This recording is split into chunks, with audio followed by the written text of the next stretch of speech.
Muchas gracias, pastor. Muy buenas noches para todos. ¿Cómo están, hermanos? ¿Bien? ¿Animados? Amén. Gracias a Dios. Gracias, pastor Pablo. Gracias a todos los que están aquí. Gracias a los amigos que pueden seguir esta programación a través de FM Nuevo Tiempo 92.9 y acompañar el programa de esta noche, así como los programas de cada noche. Deseamos que Dios pueda manifestar sus bendiciones a quienes asisten también a través del canal de YouTube y especialmente a los que estamos aquí.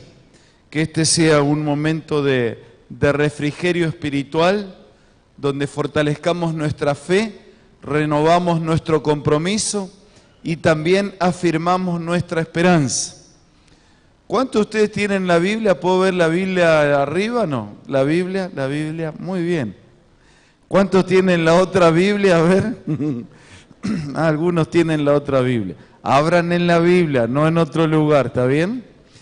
Así que en esta Biblia o en esta otra Biblia vamos juntos a buscar el mensaje de Dios para nuestra vida. ¿Les parece bien? Vamos a tener una breve oración para estudiar juntos la palabra. Señor, nosotros cerramos los ojos para pedirte que, por favor, con tu Espíritu abras nuestra mente, nuestro corazón, y ese mismo Espíritu que un día inspiró a Juan a escribir un mensaje de esperanza, nos inspire a nosotros al repasarlo, al internar ese mensaje en nuestra vida y a practicarlo en nuestra vida práctica de todos los días. Lo pedimos, lo agradecemos en el nombre de Jesús. Amén. Que el mundo está cada vez peor, ya no es noticia. Que las dificultades que enfrentamos son montañas cada vez más difíciles de escalar, eso es común en la mayoría o en todas las personas. Sin embargo, hay alguien que conoce el futuro y tiene un mensaje para nosotros. El diablo tendría mucho interés en manejar el futuro, pero si hay algo que el diablo no puede hacer es manejar el futuro. El futuro está en manos de Dios y por lo tanto Él transmite para nosotros una esperanza. El presente también puede estar en manos de Dios si colocamos nuestra vida en sus manos. Y nuestro pasado por el pecado que nos golpea y nos llena de culpa también puede estar en manos de Dios si confesamos y arrepentidos colocamos nuestra vida en las manos del Señor. Anoche, introduciendo nuestros estudios de la semana, analizamos en primer lugar San Mateo capítulo 24 y 25. Dijimos que en el Evangelio de San Mateo hay 5 grandes sermones de Jesús.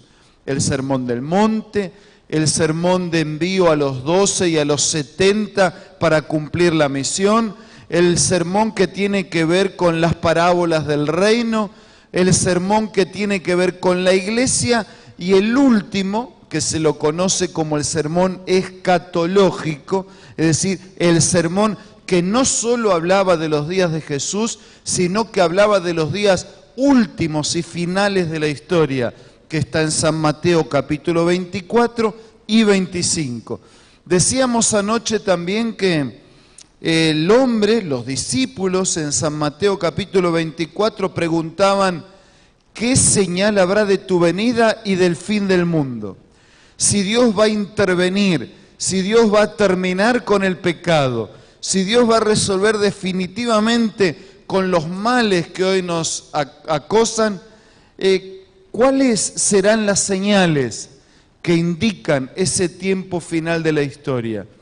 Y Jesús dio un aproximado, explicó claramente que día y hora exacta solo Dios. Tampoco nos serviría a nosotros saber un día y una hora exacta, porque nadie tiene comprada la vida hasta ese día, y el único momento que me pertenece es el presente, así que el Señor no enfatiza tanto el cuándo, a punto tal que usted encuentra en el mismo capítulo 24 de Mateo la pregunta de Jesús. Los discípulos preguntaron ¿cuándo? Pero Jesús preguntó ¿quién? ¿Quién es el siervo fiel y prudente que cuando el Señor venga lo encuentra dando el alimento a su casa, en su casa y a tiempo? Decíamos también que San Mateo 24 y 25, que nos presenta el tiempo del fin, nos ligaba con el libro del Apocalipsis. Porque el Apocalipsis, aunque algunos piensan así con signos, con imágenes y con expectativas de terror, el Apocalipsis es un mensaje maravilloso. Es la revelación de Jesucristo. El Apocalipsis está concentrado en la persona de Dios, en la persona de Cristo, está concentrado en el plan de salvación, está concentrado en ese gran conflicto entre el bien y el mal y la seguridad del triunfo del bien. Por eso nosotros estamos aquí en estas noches tratando de repasar estos mensajes de Apocalipsis. Anoche vimos cómo sobresale en el capítulo 1 de Apocalipsis un Jesucristo que Juan recibe en visión. Ese Juan que estaba siendo perseguido, que estaba desterrado en una isla, que recibe un mensaje en símbolos, como para que el creyente pudiera entenderlos y quien perseguía no estuviera al alcance de ese mensaje. Y ese mensaje iba a fortalecer el corazón de Juan, pero también iba a fortalecer el corazón de sus hijos en aquellos días y también en los días finales de la historia de la humanidad. Y después de esa presentación de ese Cristo maravilloso, como veíamos anoche en el capítulo 1, ese que cuando Juan lo ve en su hermosura, en su gloria, en su santidad, en su poder, cae como muerto al suelo. Y un Jesús que no busca destruir, sino que busca salvar, coloca su mano poderosa sobre él para decir, no temas. Cuando el hombre cayó en el pecado allá en el comienzo, y Dios tuvo que buscarlo porque estaba escondido, la respuesta del hombre fue, lo que pasa que tuve miedo. Y aquí Jesús coloca su mano sobre Juan y sobre nosotros para decir, no tengas miedo. Yo soy el primero, yo soy el último. Yo tengo solución incluso para lo que nadie tiene solución. Para el problema de la muerte y para el problema del pecado. Porque es el mismo Juan el que va a escribir en sus cartas que Jesús vino para deshacer las obras del diablo. Y nosotros estamos aquí en esta noche tal vez sufriendo algunos de ese accionar del diablo, pero estamos aquí esta noche seguros y esperanzados que en Jesús podemos ser vencedores sobre el accionar del diablo y que un día el pecado y todas sus manifestaciones serán concluidas para siempre. Nosotros no tenemos durante estos días todo el tiempo para analizar todo el Apocalipsis. Así que esta noche voy a hacer un repaso de un par de capítulos y después voy a detenerme de manera más especial en algunos pasajes. Nosotros encontramos en el Apocalipsis series de 7. El 7 simbólicamente hablando es símbolo de la perfección.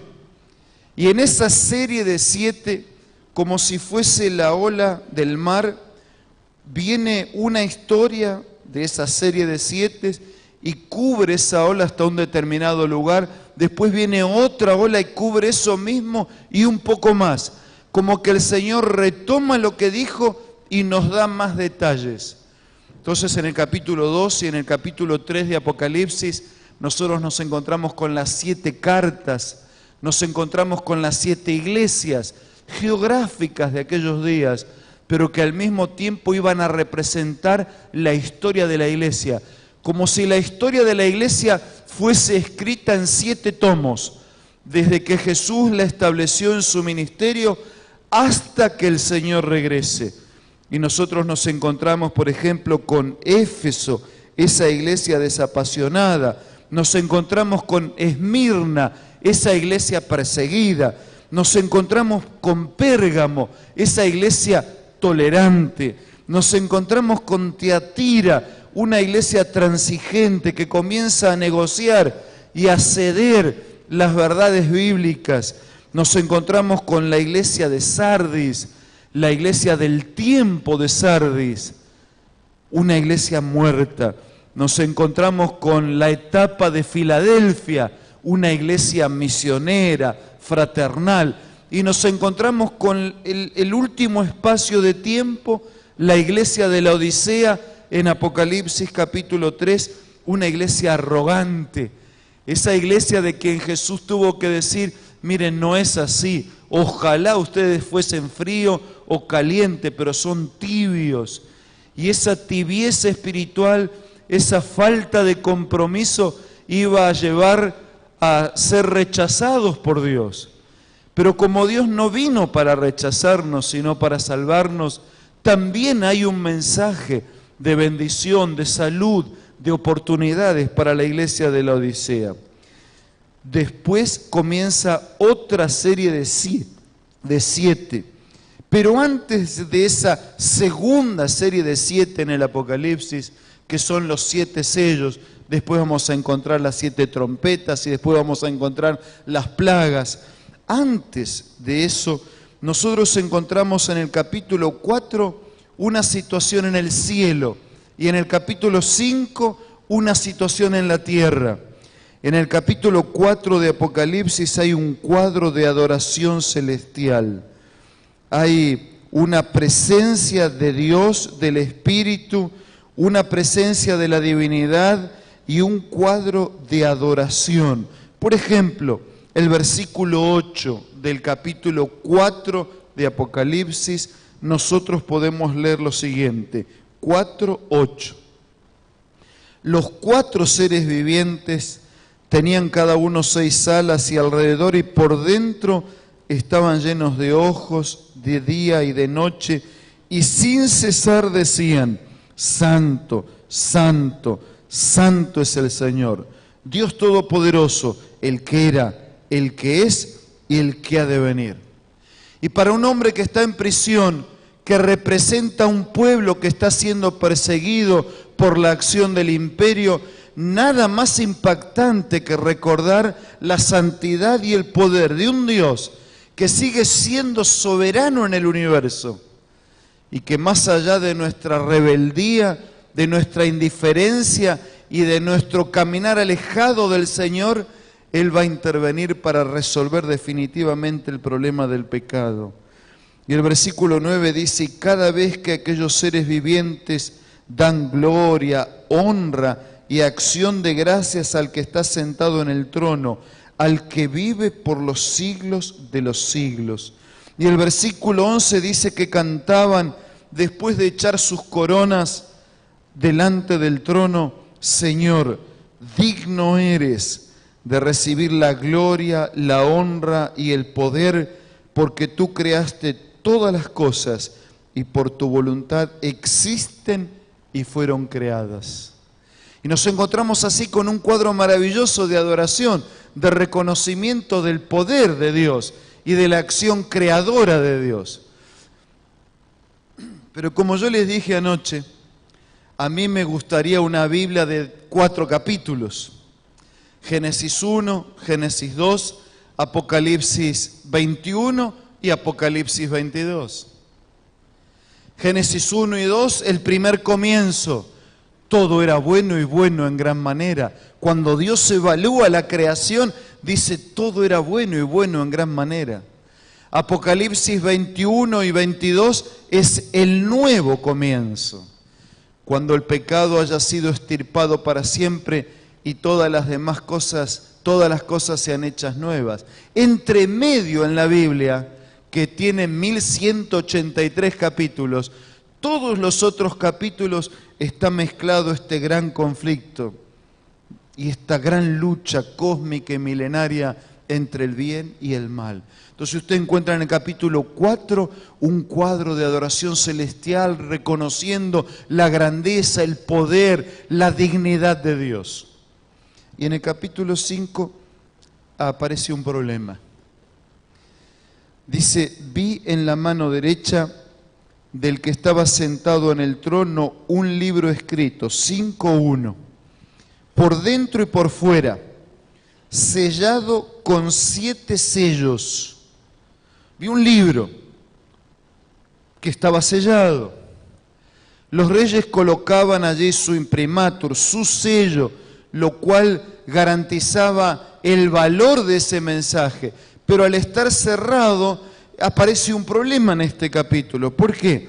Dice, y vi un libro escrito por dentro y por fuera, sellado con 7 sellos. No solo tenía un sello, sino que tenía 7 sellos. Era la plenitud de los sellos. Y estaba cerrado. Y vi un ángel poderoso que pregonaba a gran voz, con una pregunta que reflejaba un problema. ¿Quién es digno de abrir el libro y desatar sus sellos? Percibía Juan, ¿no?, que ese libro tenía un mensaje importante, que el pueblo de Dios, que los hijos de Dios, que el mundo tenía que conocer el mensaje de ese libro. Y dice, vi un ángel poderoso que pregonaba a gran voz, ¿quién es digno de abrir el libro y desatar sus sellos? La preocupación es que había algo valioso, pero que nadie podía abrirlo, que nadie podía romper los sellos, que nadie podía ofrecer una explicación de ese contenido. Y el versículo 3 todavía agrava más la situación. Ninguno, ni en el cielo ni en la tierra, ni debajo de la tierra, podía abrir el libro ni siquiera mirarlo. Y el versículo 4 del capítulo 5 dice, y lloraba yo mucho, porque no se hallaba a nadie que fuera digno de abrir el libro, ni siquiera de mirarlo. Y Juan allí en su visión se ve triste, se ve afligido, se ve compungido de corazón, porque sabe que era algo importante, pero no hay nadie que pueda abrirlo, que tenga autoridad para abrirlo y para explicarlo. Entonces, versículo 5, uno de los ancianos me dijo, no llores, porque el león de la tribu de Judá, la raíz de David, ha vencido para abrir el libro y para desatar sus sellos. Hay un león rugiente, dice Pedro, que anda buscando a quien devorar. El león ruge cuando tiene hambre. Así que Pedro dice, hay un león muerto de hambre que anda buscando a quien devorar. Pero por otro lado hay otro león, el león de la tribu de Judá. Ese poderoso por su fuerza, ese tenía poder suficiente para abrir. Por eso dice, no llores, porque el león de la tribu de Judá, la raíz de David. Hay lugares donde la Biblia habla de Jesús como la raíz y la rama de David, pero aquí habla de la raíz de David. Yo hice anoche un ejercicio así introductorio, simple. Preguntaba, ¿David vivió antes de Jesús o vivió después de Jesús? ¿Jesús vivía antes de David o vivió después de David? ¿En qué quedamos? ¿Antes o después? ¿O las dos cosas? ¿Como Dios vivía antes o no vivía antes? Desde siempre usted puede ir para atrás, tanto que resulta incomprensible, porque nosotros todo empieza y termina, pero el Señor nunca empezó y nunca va a terminar. Dios está en un eterno presente, por eso el futuro, lo que para mí es futuro, para Dios es presente. Y ese presente que es mi futuro está en las manos de Él. Y las manos de Él son las más seguras para mí. Así que usted va para atrás y Dios siempre estaba. Y estaba porque no tuvo origen, no tuvo comienzo. Él originó todas las cosas. Pero como raíz de David, Cristo existió siempre. Ahora, como rama de David, como descendiente de David. Él vino algunas generaciones después de David. Y saben, hermanos, este detalle no es un detalle así. Esta es la esencia de la salvación. Raíz y rama de David era el único que podía salvarme. ¿Por qué? Primero, porque tenía que ser Dios. Es decir, tenía que tener vida propia. Si no tenía vida propia, no podía colocar su vida por los otros. Usted puede dar su vida para salvar a alguien. Usted puede dar sus órganos para salvar a alguien. Y hasta usted puede morir por otro, pero usted no lo va a salvar. No va a ser expiación por sus pecados, porque no tenemos vida propia.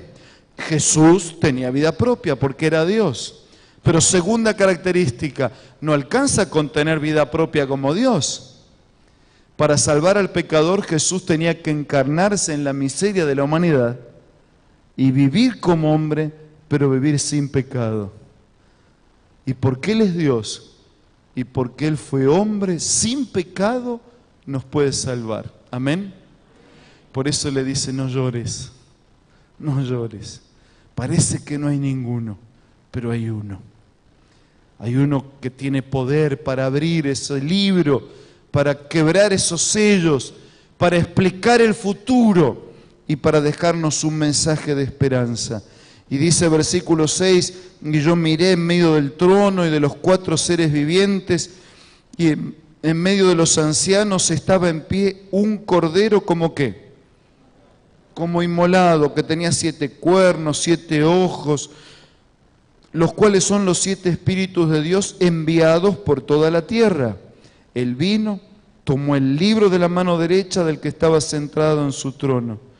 Cuando hubo tomado el libro, esos seres vivientes y los ancianos se postraron delante del Cordero. Todos tenían arpas, copas de oro, llenas de incienso, que son las oraciones de los santos, y cantaban otra vez ese canto que aparece en el capítulo 4. Digno eres de tomar el libro, de abrir sus sellos, porque fuiste inmolado y con tu sangre nos has redimido para Dios de todo linaje, lengua, pueblo y nación, y nos has hecho para nuestro Dios un reino y sacerdotes, y reinaremos sobre la tierra. Amén.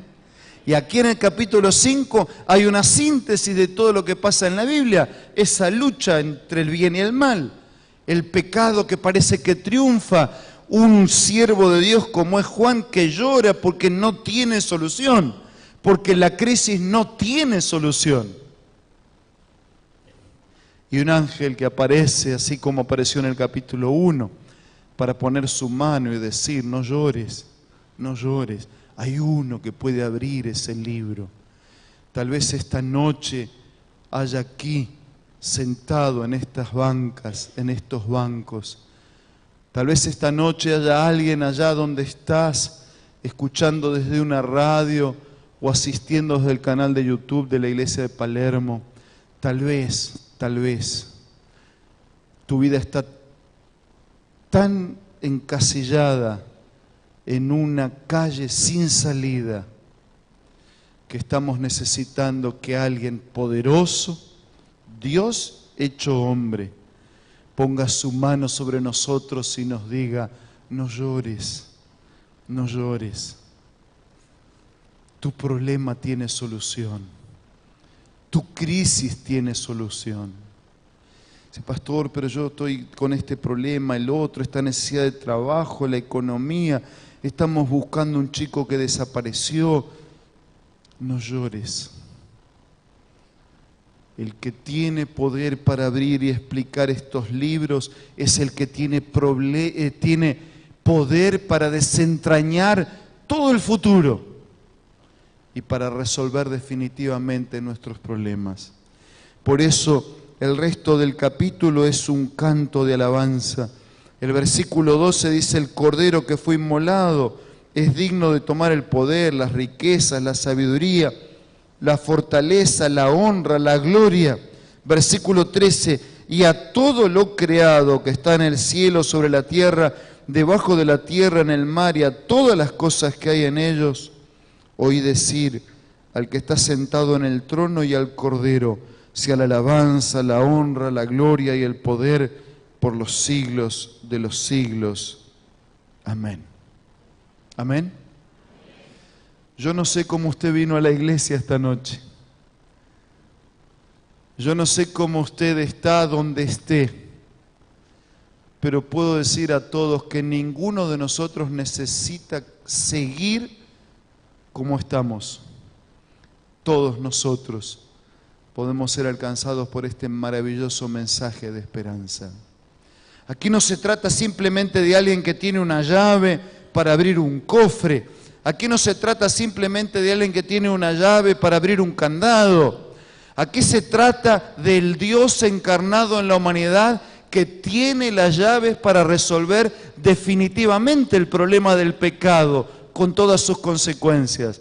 Se trata de aquel que, aunque no planificó mi ruina, porque eso es lo que yo elegí, tiene una alternativa de solución, de salvación.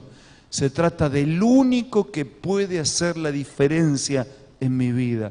Se trata de un mensaje que nos dice: no llores, no luches solo. Es verdad, nadie puede abrir, nadie excepto uno. Y ese uno es tu amigo, ese uno es tu Dios, ese uno es nuestro Señor, ese uno es el digno de recibir toda la alabanza. Primero, capítulo 4, porque Él creó todas las cosas. Segundo, capítulo 5, porque Él nos redimió. Puso su vida, puso su sangre, extendió sus manos clavadas en una cruz para abrazarnos con el único abrazo que puede producir perdón, salvación y eternidad. Y entonces el capítulo 6 comienza y nosotros vamos a comenzar esta serie de 7 sellos y vamos a continuarla mañana, pero vamos a comenzarla esta noche. Dice: entonces vi que el Cordero abrió uno de los sellos, el primero, y oí a uno de los 4 seres vivientes decir como con voz de trueno: ven. Y la voz de trueno se escucha, ¿no? No es una voz así suavecita, al paso, no es un susurro al oído, es con voz de trueno. Y dice: miré y vi un caballo. ¿De qué color? Blanco. Versículo 2, 6:2. Y el que lo montaba tenía en sus manos, ¿qué? Un arco, y le fue dada, ¿qué más? Una corona. Y salió ¿cómo? Venciendo y para vencer. Y este caballo y este jinete y este esquema dibujado aquí por el apóstol nos ilustra la primera etapa de la historia de la iglesia, que va desde el año 31, cuando el Señor la estableció con su mensaje, hasta el año 100. Es una iglesia que se caracteriza por el color blanco. En la Biblia y fuera de la Biblia también, el color blanco es símbolo ¿de qué? De pureza. Así que la iglesia en sus comienzos era una iglesia pura. El arco y la corona eran los elementos que se utilizaban para la lucha. Dice: y el jinete tenía un arco y le fue dado una corona. Con el arco luchaba y con la corona vencía, porque la iglesia en sus comienzos fue una iglesia así, blanca, pura. Fue una iglesia luchadora, fue una iglesia vencedora y salió venciendo y para vencer. Esa es la iglesia que vivió la explosión de la obra del Espíritu Santo.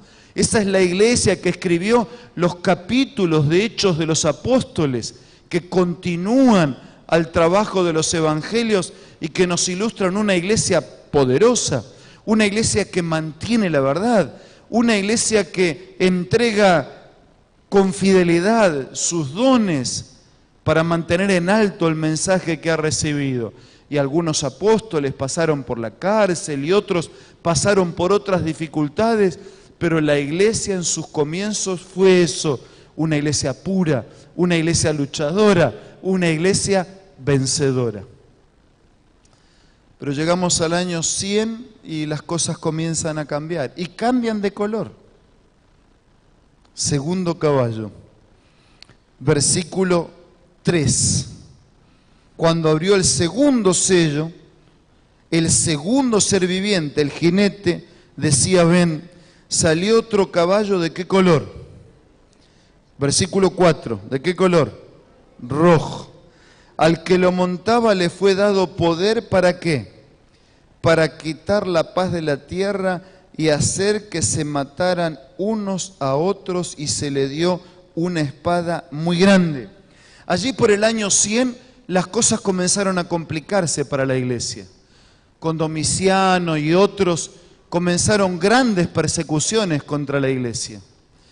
Y la iglesia mantuvo la pureza de su doctrina, pero el precio a pagar hizo de teñir de rojo la experiencia de la iglesia, porque fue con sangre que la iglesia se mantuvo pura y se mantuvo victoriosa. Esta es la época en la que, de alguna manera, los ataques del imperio pretendieron minar con la fe y la doctrina de la iglesia. Esta es la época del circo romano, del Coliseo.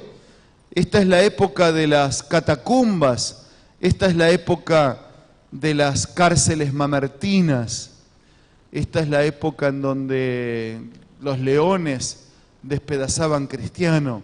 Esta es la época que Tertuliano resumió magistralmente cuando dijo: matadnos, pero sepan que cuanto más nos matan, más somos, porque la sangre del cristiano es semilla que produce más cristianos. Y eso ocurría. Algunos daban su vida, pero el testimonio era tan poderoso que hasta los verdugos terminaban convirtiéndose. La iglesia se mantuvo fiel, pura y victoriosa, pero el precio a pagar fue su propia sangre, su propia vida entregada para que la verdad pudiera mantenerse. Desde el versículo 5 en adelante, nosotros vemos cómo las cosas empiezan a cambiar de un color más complicado. Cuando abrió el tercer sello, oí al tercer ser viviente que decía: ven. Miré y un caballo negro, y el que lo montaba tenía una balanza en la mano. Y vi y oí una voz en medio de los 4 seres vivientes que decía: 2 libras de trigo por un denario y 6 libras de cebada por un denario, pero no dañes ni el aceite ni el vino. Esta es la época desde el año 300 y poquito en adelante. Esta es la época donde el enemigo cambia de estrategia. Miren, en el tiempo del caballo rojo, el imperio o el enemigo de Dios perseguía a los cristianos. ¿Logró terminar con los cristianos? No. Más perseguía, más crecía el cristianismo. Entonces el enemigo cambia de estrategia. Y utiliza el mismo emperador, entre ellos Constantino, para decir: no más persecuciones, no más iglesia en las catacumbas, no más martirio, no más fiesta en el Coliseo. Yo también me voy a hacer cristiano. Así que los cristianos pueden adorar con libertad en esos templos paganos. Y en esa mezcla entre lo santo y lo pagano, con lo profano, con lo secular, ¿quién perdió? ¿Quién perdió? Miren la figura. Dice: un caballo negro, el que lo montaba tenía una balanza. ¿Dónde se usa la balanza? ¿O para qué se usaba la balanza? Es símbolo y recurso indispensable de una actividad comercial. Y entonces dice que iban a dañar todo, pero que no iban a poder dañar ni el aceite ni el vino. Y por poco, por 2 libras de trigo por un denario y 6 libras de cebada por un denario. Es decir, la verdad no costaba nada. Esta es la época en la que Constantino, por ejemplo, establece la adoración a Dios en el día que los paganos adoraban al sol. La Biblia dice con claridad que el día que hay que dedicarle a Dios es el sábado. Pero en esta época, además del sábado, en esa mezcla con el Estado pagano, comenzó una reverencia y un respeto por el domingo. Por eso es que usted no encuentra en la Biblia un mandamiento que indique dedicarle a Dios el día domingo. El domingo apareció a lo largo de la historia, en este tiempo en que la Iglesia y el Estado se juntaron. El Estado aparentemente le dio libertad, pero se metió en la Iglesia e introdujo doctrinas que provenían del paganismo. Y yo mencioné una y puedo mencionar otras y otras, y así se fue mezclando. Y la Iglesia entró en ese tiempo así de comercio y las cosas se pusieron negras. Lo blanco y puro del comienzo, lo que se había mantenido a costa de sacrificio, ahora se echa a perder por ese negocio y esa mezcla con el paganismo. Y más todavía, la Iglesia iba a atravesar otro tiempo más delicado que vamos a continuar analizando desde el día de mañana, cuando veamos el cuarto sello, el quinto, cuando avancemos con ese tiempo del sexto sello, cuando veamos ese paréntesis especial de sellamiento y cuando finalmente lleguemos a un tiempo de silencio en el cielo. Los sellos terminan con un silencio en el cielo. El cielo se vacía porque Jesús, en compañía de millares y millares de ángeles, vendrá a buscar a los suyos y darnos una vida para siempre. Hermanos, nosotros no estamos aquí. Usted no está aquí porque no tenía nada que hacer esta noche. Usted no está aquí porque quería entretenerse o distraerse. Usted no está aquí porque, bueno, alguien le dijo que venga y nada más. Usted no está pegado a la radio o al canal de YouTube simplemente porque quiere distraerse. Usted que está lejos y usted que está cerca, todos nosotros estamos aquí porque en la soberanía de Dios, Dios tiene un mensaje de esperanza para nosotros. Esa iglesia que comenzó pura, fiel, luchadora, que entregó su sangre para mantener la verdad, es la iglesia que en breve, nosotros vamos a seguir estudiando todo hasta el final, en breve, cuando Jesús regrese, podremos participar con Él de una vida para siempre. Por eso digo, usted no está aquí por casualidad. Usted no está aquí porque no sabía qué hacer. Si usted vino aquí y no sabe por qué vino, yo sé por qué vino. Usted vino aquí traído por Dios. Usted que conoce la iglesia por mucho tiempo, usted vino traído por Dios para fortalecer su fe y reasumir un nuevo compromiso con el cielo.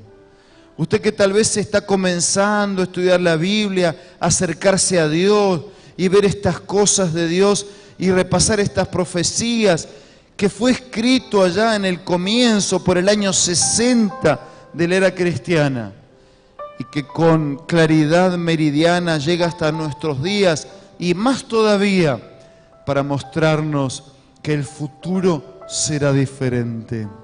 No llores, no tengas miedo. No sé cuántas cosas te acongojan, pero puedo asegurar que el mensaje del cielo debe resonar en tu corazón esta noche. No llores, no tengas miedo. Hay esperanza. Dios no hizo el mundo para que vivamos como hoy vivimos. Lo que hoy vivimos no es lo que Dios planeó para nosotros. Lo que hoy vivimos es lo que nosotros le arruinamos momentáneamente al proyecto de Dios. Dos historias para ilustrar e ir hacia el final de nuestro programa. Vidalina nació en Paraguay. De alguna manera conoció al Señor desde pequeña, pero algunas circunstancias la llevaron a separarse del Señor y de su palabra. Dificultades y pruebas difíciles, como tal vez ninguno de los que está aquí haya tenido que enfrentar. Pero un día comenzó a descubrir en las verdades de la Biblia y en el Señor del Evangelio un sentido y un significado para su existencia. Con emoción, con alegría, entendió que así como Jesús había llevado esperanza para la mujer samaritana, ella también podía recibir la misma esperanza. Sara nació en Perú. Es artesana. Tiene una hija en España, tiene una hija en Japón. Artesana y empresaria. Atravesó problemas de salud, problemas de familia, situaciones que realmente habían golpeado y mucho su vida. Tantas veces había atravesado el puente Alsina que divide Valentín Alsina de Pompeya, la entrada a la capital, entre la provincia y la capital.